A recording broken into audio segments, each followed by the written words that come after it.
Hello guys welcome back to our channel. आज आम बनैबा पनीर तरकारी।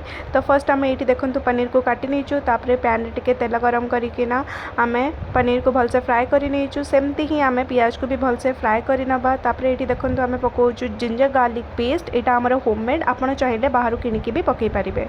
जिंजर गार्लिक पेस्ट पकई सारापर भलसे टिके बॉइल करने को छाड़ीदा। तापर स्वाद अनुसार आम लुण पकईबा। तापर आम पकाउचु ये हलदी पाउडर, देन आम पकईबा गरम मसाला, कश्मीरी मिर्च पाउडर, देन आम ये पकईचु कोरिएंडर पाउडर। तापर आम ये मेथी पत्र टिके देदेबा, बॉइल हवा को टिके छाड़ीदबा। देखो तापर आम ये आम टमाटर देकिना भलसे ये कर देचु। तापर देखो ये आम tomato sauce, green chilli sauce आउ विनेगर पकई दौचु। ये आमर रेडी हो जाए भलसे फ्राए रेड हवा पर्यंत छाड़ीदबा। तापर आम पनीर देदेबा एंड ताको बॉइल करने को छाड़ीदबा। आम रेडी हो गला पनीर तरकारी। धनिया पत्र देकिना भलसे गार्निश करदेबा। आपण ब्लॉगटा लास्ट पर्यंत देखि धन्यवाद। जदि आपको पसंद आछि do like share and subscribe. Thank you.